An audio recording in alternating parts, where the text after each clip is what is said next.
ये कहानी उन लोगों के लिए है जो अपनी जिंदगी में अपने लक्ष्य को पाने के लिए मेहनत तो बहुत करते हैं यार, लेकिन उसका परिणाम शीघ्रता से ना मिल पाने की वजह से वो बाद में मेहनत करना ही छोड़ देते हैं यार। भगवान श्री कृष्ण ने भी श्रीमद् भागवत गीता में कहा है यार कि कर्मण्येवाधिकारस्ते मा फलेषु कदाचन, अर्थात कर्म करो, फल की इच्छा मत करो। और अगर किसी काम को हमने शुरू किया है ना यार, तो उसे बीच में छोड़कर मत जाओ, बस अपने काम पर फोकस करते रहो। सफलता थोड़ी देर से ही सही मेरे दोस्त मिलेगी जरूर। तो एक समय की बात है, एक राज्य में एक बहादुर बादशाह का राज था। एक दिन राजा सभा में बैठा हुआ था, तभी उसकी सभा में एक उसके विदेशी मेहमान का आना हुआ। जाते वक्त उस विदेशी मेहमान ने बादशाह को एक सुंदर पत्थर उपहार के रूप में दिया। उस पत्थर को देखकर बादशाह बहुत खुश हुआ और उसने ये निर्णय लिया कि उस पत्थर से वो एक बहुत बड़ी प्रतिमा का निर्माण करवाएगा और अपने राजभवन के सभागार में उस प्रतिमा को स्थापित करेगा। खास ये था कि उस प्रतिमा का निर्माण कार्य राजा ने अपने महामंत्री को सौंप दिया। महामंत्री उस पत्थर को लेकर उस राज्य के सर्वश्रेष्ठ मूर्तिकार के पास गया और उसे वो पत्थर देते हुए बोला कि हे मूर्तिकार, हमारे बादशाह अपने सभागार में पत्थर की एक विशाल प्रतिमा स्थापित करना चाहते हैं। तुम 7 दिन के अंदर इस पत्थर से एक विशाल प्रतिमा का निर्माण कर राजमहल पहुंचा देना। इसके एवज में तुम्हें 50 स्वर्ण मुद्राएं दी जाएगी।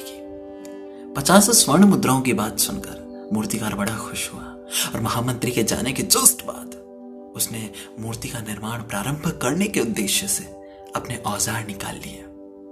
अपने औजारों में से उसने एक हथौड़ा लिया और पत्थर तोड़ने के लिए बारंबार प्रहार करने लगा, लेकिन पत्थर फिर पत्थर था। पत्थर जस का तस रहा। मूर्तिकार ने हथौड़े से पत्थर पर लगभग 50 बार वार किया, लेकिन पत्थर नहीं टूटा। उसने अंतिम बार प्रहार करने के उद्देश्य से हथौड़ा उठाया, किंतु ये सोचकर अपने हाथ वापस पीछे ले लिए कि जब 50 बार वार करने पर पत्थर नहीं टूटा तो अब क्या टूटेगा।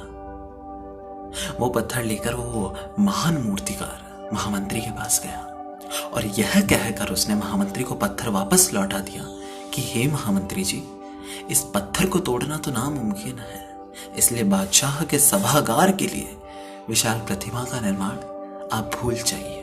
लेकिन महामंत्री को तो बादशाह के हर आदेश का हर स्थिति में पालन करना था, इसलिए उसने सभागार के लिए प्रतिमा निर्मित करवाने का काम राज्य के एक साधारण से मूर्तिकार को दिया।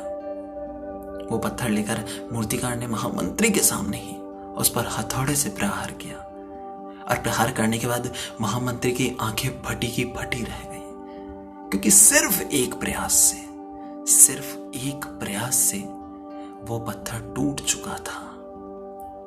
पत्थर टूटने के बाद मूर्तिकार तो प्रतिमा बनाने में लग गया, लेकिन महामंत्री ये सोचने लगा कि काश अगर वो सर्वश्रेष्ठ मूर्तिकार एक अंतिम प्रयास और करता तो शायद सफल हो जाता और आज वो 50 स्वर्ण मुद्राओं का हकदार होता। दोस्तों, हम भी अपने जीवन में ऐसी कई परिस्थितियों से निपटते रहते हैं यार। कई बार किसी काम को करने से पहले या किसी समस्या के आने पर उसका सॉल्यूशन ढूंढने के पहले ही हमारा आत्मविश्वास डगमगा जाता है यार, और हम कोशिश करने के बिना ही हार मान लेते हैं। कई बार हम कोशिश करते हैं, लेकिन 1-2 प्रयास में असफलता मिलने पर हम आगे प्रयास करना ही छोड़ देते हैं यार, जबकि हो सकता है कि शायद कुछ और प्रयास करने पर या तो काम पूरा हो जाए या उस समस्या का समाधान हो जाए। यदि जीवन में सफलता प्राप्त करनी है ना दोस्त, तो बार बार असफल होने पर भी हमें तब तक प्रयास करना नहीं छोड़ना जब तक हमें सफलता नहीं मिल जाती। हो सकता है जिस प्रयास को करने के पहले हम अपना हाथ खींच लेना, शायद हो सकता है वो हमारा अंतिम प्रयास हो और हम उससे सफल हो जाएं। आपने ये कहानी पूरी सुनी है और इस कहानी को सुनने के बाद आपका भी आत्मविश्वास बढ़ गया है, तो प्लीज मेरे दोस्त, हर बार कहता हूं कि इस वीडियो को खुद तक सीमित मत रखो यार। आपकी फ्रेंड लिस्ट में कोई ऐसा होगा जो 1-2 बार कोशिश करने के बाद अपना हाथ वापस खींच लेता है, लेकिन हो सकता है कि शायद एक प्रयास और करने के बाद वो सफल हो जाए। आप उसे ये वीडियो शेयर कर दीजिए, हो सकता है शायद वो अब से नई कोशिश करे और उसकी जिंदगी संवर जाए। और किसी एक की भी जिंदगी अगर आपके जरिए संवरती है तो यही मेरे लिए सबसे बड़ा अचीवमेंट है यार। Thank you so much.